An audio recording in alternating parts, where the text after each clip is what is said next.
we were isolated. No one bothered us until along came St. Patrick in the 5th century, so 1,500 years ago.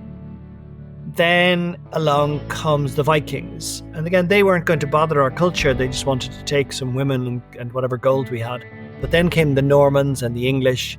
And the English eventually decided, no, we want to control the Irish. And they realised the way to control us was to take our language, to take our culture, to break us basically so that we would become minions, so that we become good workers. And so they made Ireland like an out farm for England. And that continued, for a few hundred years. But it was at some point at the beginning of the 20th century that my granny and my great-granduncle and my great-grandmother decided, okay, now is the moment. If we don't make a stand now, that language and the culture and all the wisdom and knowledge that is encoded within our stories, within our language, that is all actually encoded within the land, because that's where we hid the knowledge and wisdom in case anything happened with it. We connected all of our knowledge with places in the landscape. And so it was all there tied up, and they realised we could be in danger of losing all of that unless we make a stand.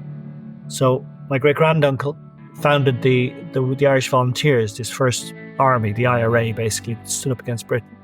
He was one of the leaders of the Easter Rising in 1916. He had some money, so he bought all the guns for the rising, for the revolution that happened in 1916, and he knew that meant sacrifice. He knew he was going to be massacred. They knew that if you go up against it, you are going to be wiped out.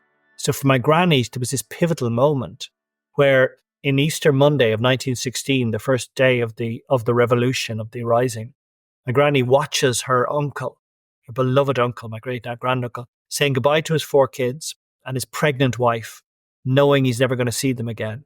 But he needed to do this. He needed to sacrifice himself so that the language and the lore and the country could keep its wisdom alive and could move forward.